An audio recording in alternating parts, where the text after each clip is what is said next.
Volvemos a Días de Radio, pero tenemos nuestro siguiente invitado. Le damos la bienvenida a Néstor Marroquín.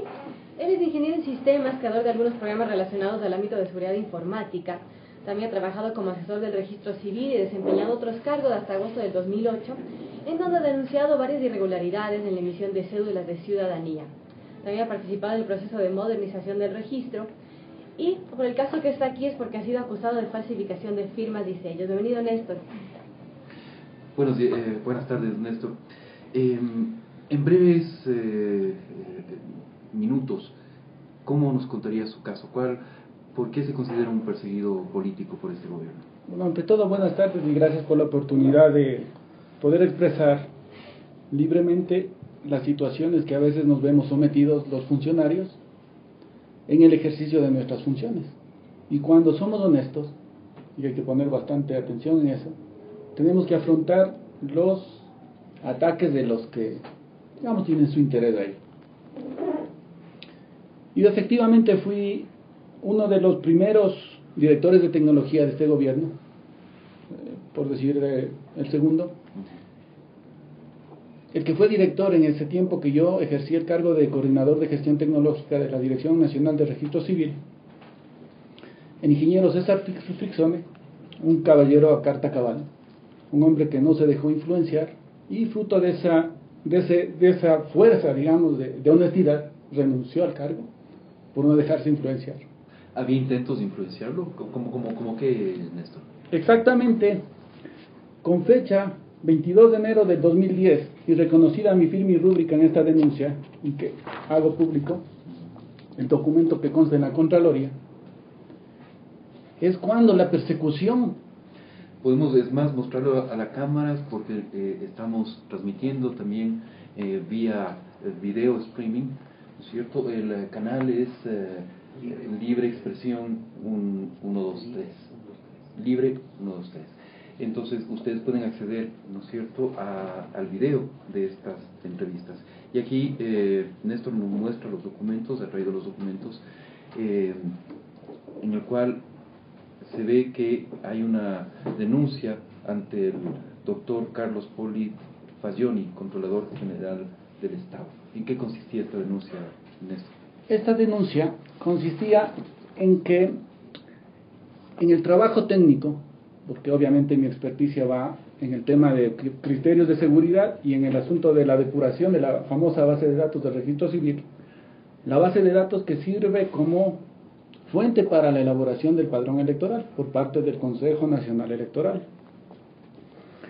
Y fruto de esa investigación técnica fue que en el año 2007, a partir del mes de agosto que empecé a ejercer el cargo, y con el trabajo que fui revelando ciertas irregularidades que habían cometido históricamente, no estoy hablando de que sea específicamente este gobierno, ¿sí? O sea, históricamente se han ido cometiendo ciertas irregularidades en la emisión de cédulas de identidad.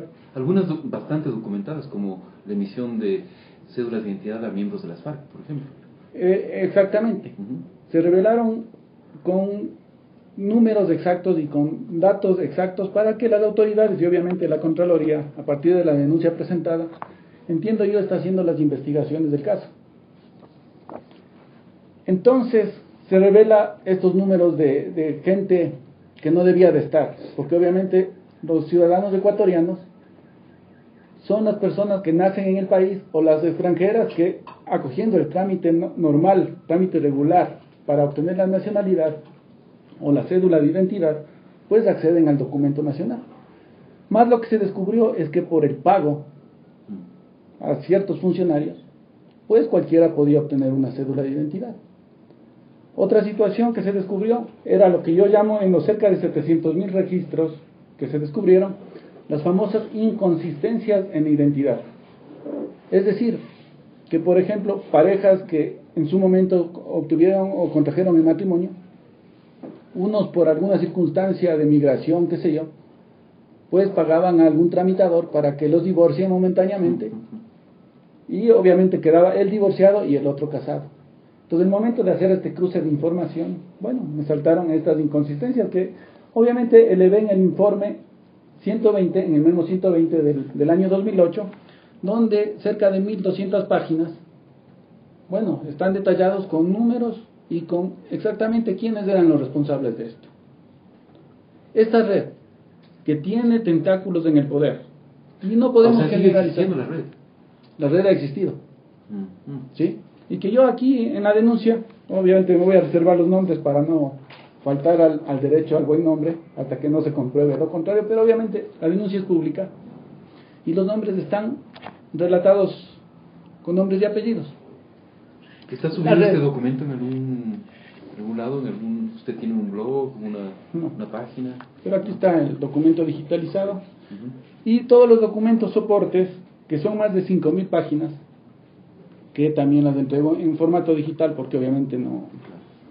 Pero en todo caso queda ya para la historia, y que ya desde ese momento en que puse la denuncia, denuncio la persecución a la que ya estaba siendo objeto. En este caso por parte de la red de tramitación. ¿En qué consistía la persecución en ese entonces? A ver, ahí intentaron por primera vez atentar contra mi vida, porque obviamente que se les caía el negocio. ¿Cómo fue ese atentado? Relátenos. A ver, es medio anecdótico ese atentado. Llegó a conocimiento de inteligencia policial que 3 muchachos, un alias Javico, un alias Fido Dido y un alias Gordo Lucho, entiendo que uno de ellos ya falleció, fue muerto por alguna cuestión ahí por Guayaquil, recientemente, ¿no? De Gordo Lucho,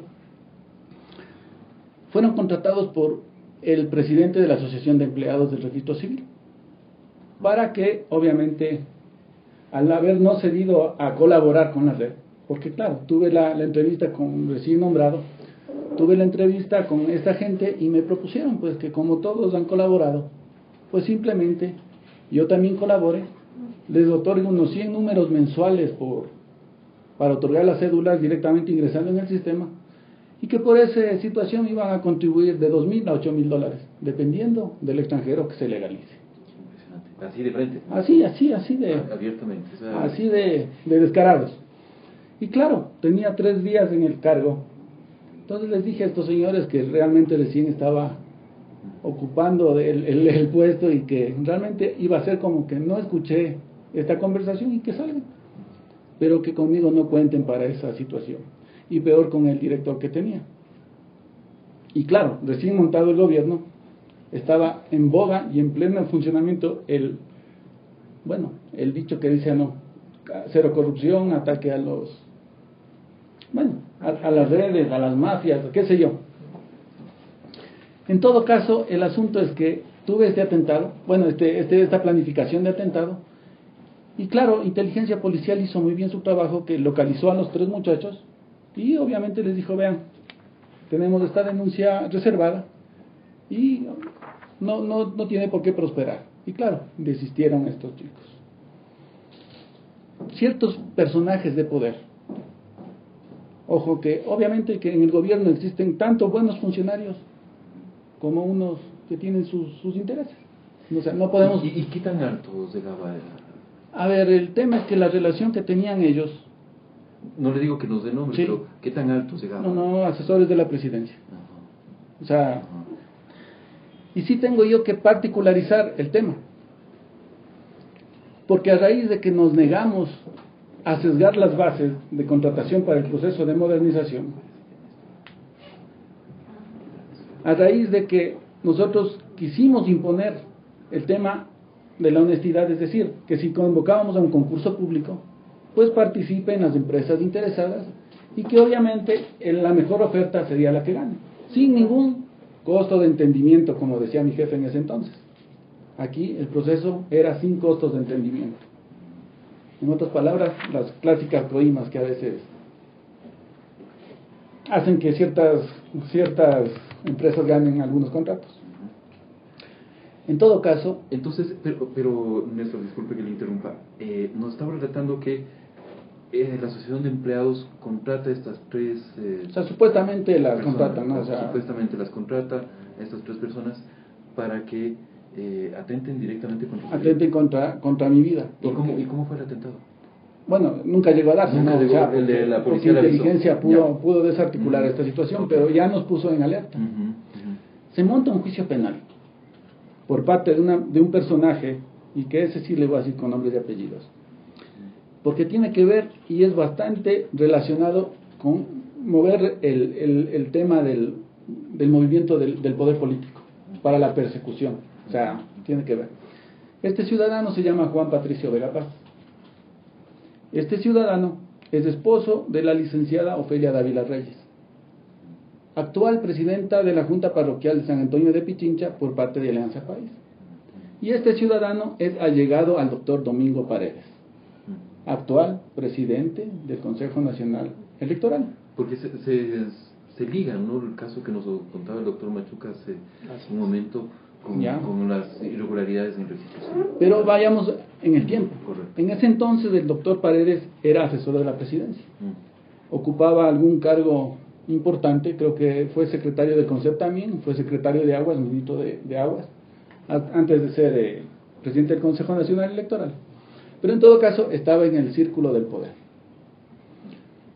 Para marzo del año 2008, cuando denuncio y elevo mi informe, y lo hago público porque obviamente tengo que seguir el órgano regular, es decir, informarle a mi jefe dispone la anulación de esos registros, porque así manda la ley.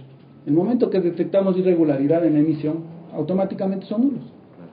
Entonces se ordena a los funcionarios enquistados de esta red, director de cedulación, director de identificación, bueno, para que hagan la evaluación del caso y procedan a la anulación si obviamente se pueden comprobar las irregularidades.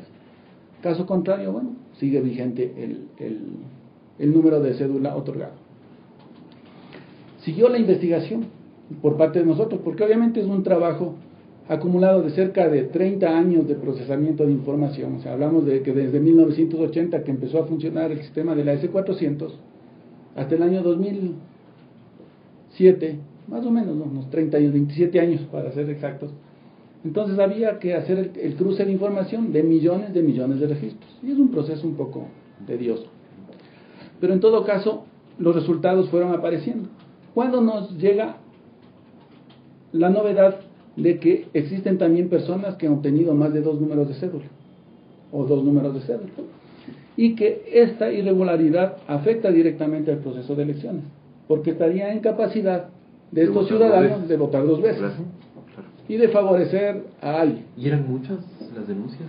Bueno, los registros que se pudieron contabilizar hasta la fecha que entregamos el informe eran cerca de 100.000 personas. ¿Sí? Con eso se puede vivir a una medición. Sí, eran cerca, pero de esas 100.000 personas, casi 12.000 eran las que permanecían con el número vigente. O sea, las otras ya las autoridades habían detectado esta irregularidad y habían procedido a anular el segundo número. Porque la ley de registro civil dice que el primer acto, y en términos generales, en los actos registrales, como registros públicos, el primer acto que llega al repertorio, al conocimiento de la autoridad, es el que se registra. Y el segundo, o tercer, o cuarto acto se anulan, porque no tienen sentido. Y ahí nos llamó bastante la atención, ¿no? En un caso que también fue de conocimiento público de la doble cédula del doctor Gustavo Larrea, a la sazón ministro de gobierno de este gobierno. En ese entonces todavía era ministro del gobierno. Claro que era ministro de gobierno en ese entonces. Y cuando se hizo público el tema de la doble cédula del doctor, bueno, lo que nos llamó la atención era de que el segundo número era el vigente y no el primero. Pero curiosamente estaba habilitado días antes de la posesión de César Frixone el segundo número. No sé si me hago entender. O sea, tenía anulado el primer número. No, tenía anulado el segundo número hasta antes de posesionarse al cargo. No sé, no sabemos cómo, es que después aparece que el número vigente es el segundo y el primero anulado. Sí, o sea, ahí hay algo que tiene que investigarse y en algún momento las autoridades darán su respuesta. Pero en todo caso, el asunto es que nosotros denunciamos 11.867 ciudadanos que tenían opción al doble voto. Se ordenó la anulación de eso. Sin embargo, los subsiguientes directores de registro civil, una vez que nosotros dejamos el cargo en agosto del 2008, es decir, el ingeniero Fernando Navia Gallardo, asesor de la presidencia, con el ingeniero Fernando Cedeño, ilustre personaje que hoy ocupa la presidencia del Consejo de Participación Ciudadana y Control Social, pues entran a ejercer el cargo y empiezan a, entre comillas, y eso sí pongo, entre comillas, a gestionar los contratos que nosotros no pudimos hacer. Y tanto será que algo tienen que esconder estos ilustres ciudadanos, que traje también el memo donde el señor abogado Fernando Cedeño Rivadeneira me niega el ingreso al registro civil. Aquí está el documento, ustedes también lo pueden ver en cámara.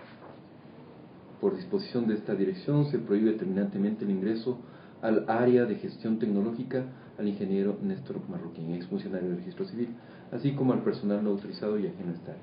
En caso de incurrir con esta disposición, se sancionará conforme a la ley. ¿Qué pasaba? ¿Usted entonces estaba yendo al registro civil para qué es lo que pasaba? Sacar documentación? Que nosotros habíamos, no sacar ninguna documentación porque nosotros no podemos sacar, ¿no? Y que es una falacia decir de que uno tiene acceso a la información que no. Mientras uno está en ejercicio del cargo, claro, es el custodio de la información. Pero uno deja el cargo y queda ahí. Pero lo que sí nosotros nos propusimos como ciudadanos, y en nuestro ejercicio de simples ciudadanos, de exigir que las cosas se hagan bien. Y los procesos que nosotros habíamos encaminado, pues por ejemplo, el famoso proceso de digitalización del archivo de Turubamba, había hecho el estudio técnico con estudios finales y el presupuesto referencial era de $3.150.000 para la licitación pública internacional que se iba a convocar y que estaba todo para darse. Sin embargo, estos ciudadanos, estos señores, yo no sé en base a qué criterio, después lo contratan en 12 millones y medio. 12 millones, 4 veces más. Entonces, parte de esta denuncia es la que la Contraloría está haciendo el examen especial, justamente en este tiempo. Y entonces a la persecución que habían iniciado estos malos empleados del registro civil, se une ahora la de estos y claro, señores. Con el poder, ahora sí, relacionado, porque a los unos les dañamos el negocio, es decir, el otorgamiento a extranjeros de manera ilegal de los documentos. Y a los otros les empezábamos a dañar el negocio también porque no les dejábamos, hacer contratos a dedo. Sin embargo, el ingeniero Fernando Navia, rompiendo todas las leyes, porque hasta el día de hoy, y esa sería una buena pregunta, ¿por qué no subió al portal de compras públicas el concurso para el plan piloto de Guayaquil? Aunque se ampara en el decreto de emergencia, de decir, ok, yo me amparo como máxima autoridad y otorgo, como decimos, a dedo el contrato, pues eso no le obsta de la obligación de publicar los resultados de la contratación y de la ejecución del proyecto. Del contrato, claro. Sin embargo, ese proyecto hasta hoy día no está público y cuando lo contrata el ingeniero Fernando Navia y cuando su subdirector era el ingeniero Fernando Cedeño, como es el abogado Fernando Cedeño, pues lo contratan en diciembre del año 2008, en tiempo récord, en una semana hacen todo el proceso de contratación. Para Navidad celebran la adjudicación del contrato y le otorgan a una empresa técnicamente quebrada, que es bastante interesante eso. La empresa que ganó ese concurso se llama OTI, una empresa israelita, una empresa extranjera, que no tenía hasta ese momento domicilio en el Ecuador.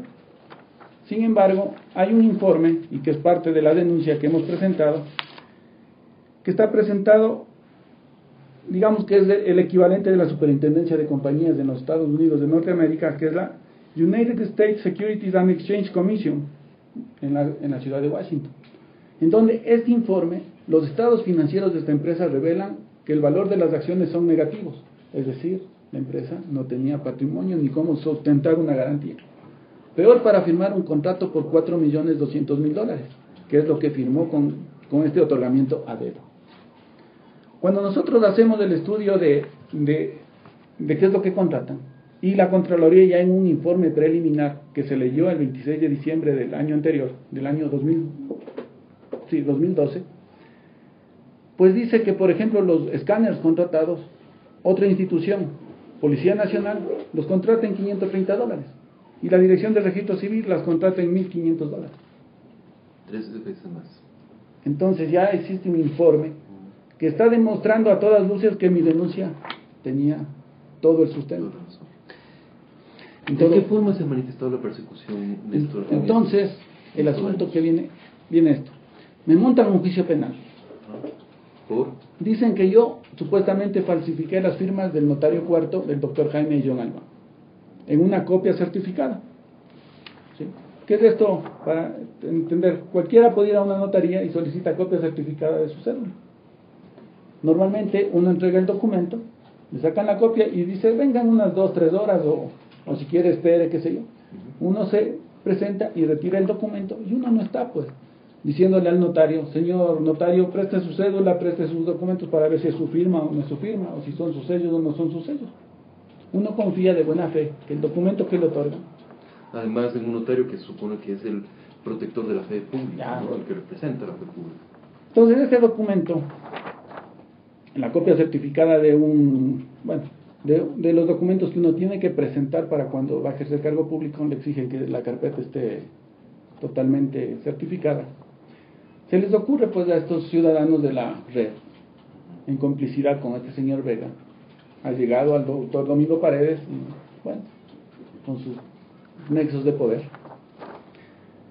se les ocurre decir que yo he falsificado la firma del doctor Jaime Young y los sellos de la notaría cuarta. Y me inician en 15 días, que veloz el tema, me inician en 15 días de instrucción con orden de captura. Instrucción fiscal con orden de captura, en el mes de agosto, ¿no?, del año 2007. Yo inicié el 16 de agosto con el contrato de asesoría y para el 22 de agosto ya tuve la instrucción y para fin del mes de agosto ya tuve la instrucción con orden de prisión, que era el pedido del fiscal. Para el 5 de septiembre del año 2007 ya tuve la instrucción fiscal, ya, o sea, la etapa de instrucción fiscal, pero sin orden de prisión. Obviamente el juez dijo, bueno, aquí como que medio raro está esto, ¿no? En todo caso, el notario comparece a la instrucción fiscal, y qué raro, ¿no?, que el fiscal que hace la indagación tan breve, pues no sustenta la instrucción, y deja que otro fiscal actúe, y el otro fiscal, en este caso la doctora Rosario Villena, que actuó en la etapa de instrucción, le llama al notario y le dice, señor notario, aquí se habla de la falsificación de su firma, sus sellos, qué sé yo. Y el notario el 27 de octubre del año 2007 comparece y dice, en el documento que me presentan, en original, tengo que decir, en honor a la verdad, que la firma que está aquí es la mía propia. Los sellos que están aquí son los de mi notaría. Simplemente este documento lo otorgué en mi calidad de notario público. Para el 2 de diciembre, que se terminaban los 90 días de la instrucción fiscal, bueno, la presión era tal que cuentan, digo, porque no tenemos fe de que la doctora estaba en un dilema. Decía, ¿cómo puedo acusar por más orden que yo tenga a un inocente?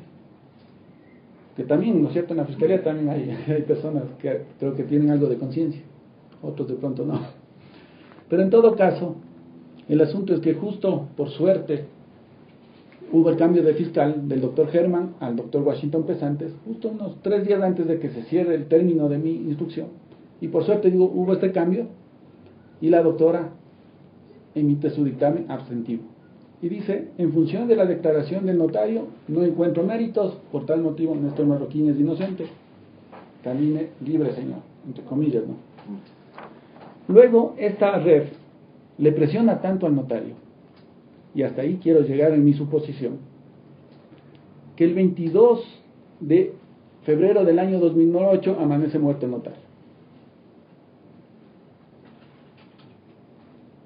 Entonces el único testigo que yo tenía para una eventual comparecencia posterior muere. Cuando ya denuncio el tema y nos oponemos a colaborar con las órdenes de ciertos altos funcionarios, pues simple y llanamente ellos ordenan que la fiscalía revoque ese dictamen abstentivo y me pongan un dictamen acusatorio con orden de prisión, simplemente para callarme y que no pueda denunciar lo que finalmente se está yendo a la luz pública, pero para tenerme calladito. 28 de agosto del año 2008 emite el dictamen, es de locos, ¿no?, porque el fiscal en este entonces, el doctor Freire, fiscal por Pichincha, dice que no le cree, en pocas palabras, ¿no? Le dice, no le creo al notario en la declaración que dio, libre y voluntariamente como fedatario público, y yo digo que Néstor Marroquín es falsificador y ha falsificado las firmas y le acuso, orden de prisión. Permanecí oculto, obviamente, permanecí un tiempo prófugo, porque claro, estaba, digamos, en fragor este tema de la amenaza de muerte y más que todo yo tenía esa seria duda, porque ya el notario estaba muerto. Bueno, en todo caso, se apaciguaron un poco las aguas, y para el año 2010, con todos los elementos, es que presento ya la denuncia. Bueno, claro que me arriesgué bastante porque tenía el orden de captura encima, pero en todo caso tenía la obligación de entregar el documento. Y lo hice. Para el año 2011, cuando ya las cosas se les empezó a rebasar, entonces aquí entra a la escena el ingeniero Paulo Rodríguez Molina. El que dirigió el Consejo de la Judicatura, recordamos. Entonces, y claro, pero fue director primero del Registro Civil. Claro. ¿Y por qué llegó al cargo? Cuando nosotros hacemos pública la denuncia de la posible adulteración al padrón electoral para las elecciones del año 2009, recuerda, el doctor Simón ordena, y aquí en copia digital está el acta donde ya el Tribunal Supremo Electoral, bueno, Consejo Nacional Electoral ahora, levanta el proceso investigativo para la depuración, porque ya se les entregó los números de cédula que estaban adulterando el padrón electoral. Levantan este proceso y claro, la ley de registro civil y la ley de elecciones mandaba en ese caso que cuando el registro civil está adulterando, bueno, está entregando información no correcta, pues automáticamente la destitución del director general. Manda, o sea, ahí no hay que darle vueltas al asunto, dice, se ordenará la destitución del director general. A la sazón, Fernando Navia, que era el director, pues simplemente renuncia al cargo y evita la destitución para poder seguir ejerciendo cualquier otro cargo en el futuro. En todo caso, queda interinamente el abogado Jimmy Gaspar Salazar, a la sazón hoy día presidente del Colegio de Abogados del Guayas, por Alianza País también. Y luego de que termina este interinazgo, asume el ingeniero Paulo Rodríguez Molina, quien hace y sigue haciendo un decreto de emergencia. Y es interesante ver en el documento del 29 de octubre del año 2009, del año 2010, 29 de octubre del año 2010, que en la declaratoria de emergencia dice, otórguele a la OTI, a la misma empresa que ya había sido otorgada, $30 millones para que siga haciendo el proceso de la modernización. ¿Y han sabido a qué funcionario posiblemente esté ligado a esta empresa? Bueno, ¿Por qué el interés de otorgar estos contratos? Ahí sí esperaremos tranquilamente a que las autoridades determinen lo que tengan que determinar. Nosotros como ciudadanos cumplimos con denunciar. Correcto. Y ahí es cuando todavía más se levanta el avispero, y ya con el poder que tenía Paulo Rodríguez Molina, porque a la sazón de cuando me condenan ya era presidente del Consejo de la Judicatura, y obviamente con la presión direccionando, sin ninguna prueba, y eso sí es increíble, sin ninguna prueba, simple y llanamente en la audiencia de juzgamiento me condenan a 3 años de prisión correccional, sin ninguna prueba. Y eso sí, defenderé la inocencia mía hasta el momento que tengamos que la luz. ¿Y si no había pruebas, qué valoró el juez o la jueza que le condenó, Néstor? Bueno, la fiscal, ahí tiene, está dada la orden, ¿no? La fiscalía dice, bueno, ya acusé y tengo que acusar. Y obviamente la función del fiscal en un juicio es acusar, ¿no? Pero obviamente cuando tiene pruebas, pues elementos de convicción, qué sé yo, sustento. En este caso no se tomó en cuenta el testimonio del notario muerto. Y es obvio que yo no iba a poderle decir al notario, venga y comparezca al juicio, ¿no? Pero en todo caso, ese testimonio tiene calidad de prueba ya en el juicio, porque fue dado en vida del notario y en calidad de tal. Porque el notario, cuando rindió su testimonio, no es que estaba destituido, no es que estaba suspendido en el cargo. El notario estaba en funciones y como tal investido de fe pública, que así manda la ley. Entonces su testimonio es bajo juramento. Entonces los jueces tenían que haber tomado en cuenta eso. Y por último, digo yo, si es que hubiera sido efectivamente falso el documento, para darles algo de mérito, el notario dice: yo otorgué el documento, yo hice el documento, en ningún momento yo soy el autor pues del documento, si vamos a eso. Y obviamente el Código Penal dice que cuando hay mérito de duda favorece al procesado. En mi caso, el mérito de la duda favoreció para que me condenen. Bueno, en todo caso, te digo, es algo increíble, ¿no? Que sin tener pruebas, sin haber podido probar conforme a derecho, porque así dice la ley, pues estuve condenado. Y me condenaron. Estuve 24 meses, bueno, 23 meses para ser preciso, 23 meses y días. Estuvo preso. Estuve pagando la pena que me impusieron. Pero claro, en el interín, cuando yo estuve en el penal García Moreno, en el pabellón de máxima seguridad, y este es interesante porque ahí tuve mi segundo atentado a mi vida. Cuando ya me detuvieron el 9 de febrero del año 2011, estos señores en el CDP mandaron sus emisarios y me dijeron: vea, ¿para qué se hace de estar con problemas? Simplemente desista de esta denuncia y usted sale libre rápido. Desista de los sumarios administrativos que le inició a todos los ex funcionarios del registro civil por la adulteración de los documentos, porque claro, mi obligación como jefe de tecnología, como director, era de que si detecto el informe, sustentar el informe y remitir a que el fiscal haga la investigación y vea si es que el funcionario que otorgó dolosamente el documento de identidad tiene algo que ver o no. Pero yo tenía que cumplir con esa función. Entonces, era el pedido, ¿no? La red, que desista de los informes, o sea, los sumarios administrativos, y por el otro lado, los involucrados, que desista de la denuncia en la Contraloría. Y que, para que nos evitamos problemas. A lo que yo les dije: vean, señores, si yo tengo que morir en estas circunstancias, pues moriré, pero no voy a o sea, no me voy a dar paso atrás en la denuncia presentada. Es así que cuando ingresé al calabozo, por alguna circunstancia interesante, ahí intentaron atentar contra mi vida. Por eso, ¿Cómo fue? A ver, cuando yo ingresé al calabozo, que digamos que es la inauguración cuando entras a un sitio de privación de libertad, ingresé solo, ¿no? Luego de un tiempo ingresaron dos muchachos dos accesoristas, dos tipos que roban repuestos de automotrices, roban, hurtan, como quiera que sea.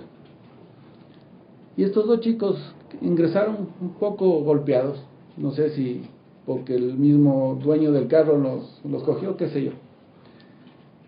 Y me pidieron que les dé chance de que les done voluntariamente mi Coca-Cola y mis galletas que tenía en ese momento. Obviamente con la tensión que estaba en la situación. Bueno, les dije: saben que llévense nomás la Coca-Cola y las galletas, ¿sí? Ya pues. Bueno, en todo caso, estos muchachos, viendo ese gesto, me dicen: no, tío, porque bueno, tienen su forma de tratar a la gente. ¿Sabe qué? Nosotros le vamos a recomendar, aquí tenemos los padrinos, bla, bla, bla, bla, bla, para que usted no pase mal aquí. Parece que usted es buena gente. Bueno, luego, a eso de las 10 de la noche, ingresan dos asesinos. O sea, por asesinato, ¿no?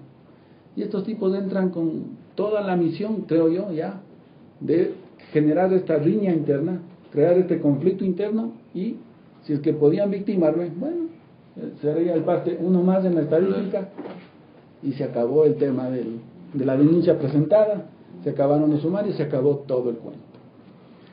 A lo que cuando estos señores empiezan a armar el barullo, el problema interno, los dos muchachos, los que les di la Coca-Cola y la cola, bueno, se pararon en mi defensa y entre ellos arreglaron el asunto.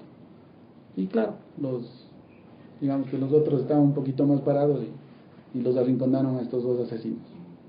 Y permanecí esa primera noche. Claro que no pude dormir, no pude hacer mucho ahí porque fruto de ese acto, obviamente mi esposa denunció en la fiscalía este atentado, y con este atentado de la fiscalía, y claro, ya el director del penal y todo eso se dieron cuenta de que corría peligro a mi vida y ordenaron mi traslado al pabellón de máxima seguridad.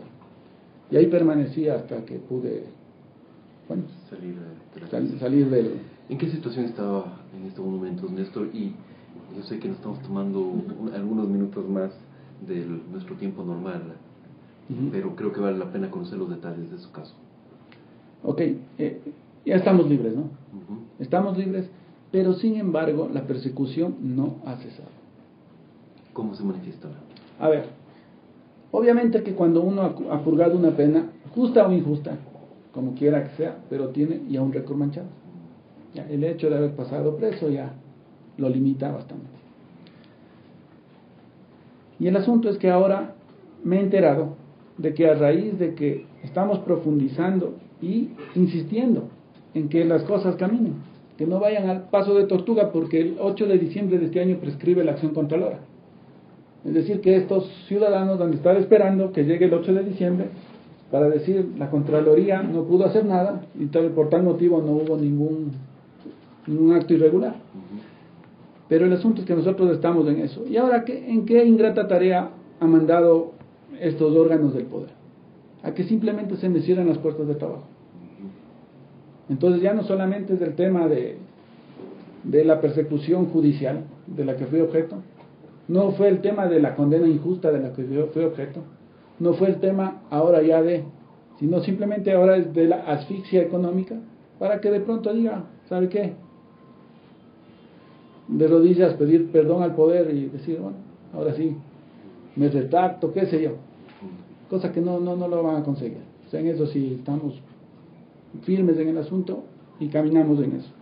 Ahora, para bien del asunto también es que, por ejemplo, obtuve ya una sentencia constitucional, esto es interesante, donde ya se declara, la Corte Constitucional del país declara la vulneración de mi derecho a la seguridad jurídica. Es decir, de que de alguna manera ya pude obtener una situación de que me está dando la razón de que fui condenado injustamente, de que fui...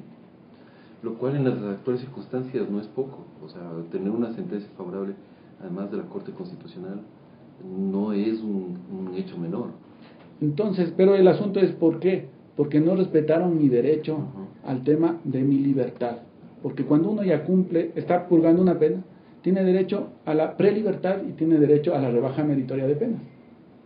Mas, sin embargo, estos señores, para no dejarme salir libre, porque tampoco es que les gustó que me hayan puesto 3 años de prisión correccional, porque claro, tienen que sostener esto hasta que prescriba la acción, pues simplemente me sostuvieron 119 días más de lo que debía. Y en esta acción por incumplimiento de norma que la Corte Constitucional atendió en mi caso, pues simplemente demostré que estuve todavía más maltratado en los derechos que un grupo vulnerable tiene, en este caso las personas privadas de libertad. Y dice, ok, se atentó a su derecho a la seguridad jurídica porque no se le atendió en los términos que mandan las leyes. Y claro, ahorita estamos proponiendo ya el recurso de revisión de mi caso, porque, cosa particular y curiosa, ¿no? El juez civil, que es la autoridad que declara que un documento es falso o no, si una firma es falsa o no. El juez civil, con fecha 12 de enero del 25 de enero del año 2012, es decir, cuando ya fui condenado, ya estuve toda la situación, declara en sentencia ejecutoriada, que la tengo, y que claro, se demoró todo el tiempo del mundo también en dar esto, declara que la actuación del notario y que el documento que el notario, o sea, el supuesto documento falso que me condenó, dice es válido. O sea, nunca se demostró la falsificación. No tanto eso, sino que me dio el elemento de prueba que me permite ahora proponer el recurso de revisión y decir, señores jueces, me condenaron injustamente. El supuesto documento falso, que nunca se probó, porque nunca un juez declaró la falsedad, no ha sido falso. Entonces el notario tuvo la razón de dar su testimonio en vida. Ahora, jurídicamente, el juez le está diciendo, el documento otorgado es válido, por tal motivo ya no hay tal falsedad. Quiere decir que si me condenaron por falsificación y uso doloso de documento falso, pues simplemente está demostrado también ahí el error judicial. Y claro, Tendremos que seguir las acciones que tengamos que seguir hasta que el Estado ecuatoriano, y ahí sí me da una pena grande, ¿no? Porque a veces uno dice el gobierno, tira y generaliza. Me va a dar una pena grande porque a la final, la demanda final va a ser contra el presidente de la República. Sea que esté el economista Rafael Correa en el cargo, o sea que no. Porque la vulneración de los derechos humanos tiene una relevancia internacional. Y el Estado ecuatoriano será condenado a resarcir el daño causado. En este caso, una condena injusta, 2 años de haber permanecido privado de mi libertad injustamente, y obviamente vulnerado los derechos, que sería la segunda la segunda causa de mi vulneración de derechos, porque la primera ya está declarada en la Corte Constitucional como persona privada de libertad. Entonces, y continuaremos en esta posición de seguir manteniéndola, y que si los involucrados, y claro, yo aprovecho el tema también, ¿no? El señor Fernando Navia, el señor Fernando Cedeño, el señor Paulo Rodríguez Molina, el señor Juan Vega, el señor Domingo Paredes Castillo, que están involucrados en toda esta situación, pues simple y llanamente, si es que de aquí en adelante, como yo ya lo dije en la fiscalía, pero hago público el asunto, que si algo llega a pasarme a mí, a mis abogados, a mis allegados, a mis hijos, a mis amigos, pues simplemente yo los responsabilizo de cualquier cosa. Y esos son los responsables. Gracias, Néstor, por habernos contado su caso, realmente muy grave lo que ha sucedido. Y también gracias a nuestros otros invitados de esta jornada de viernes, Francisco Endara y el doctor Machuca.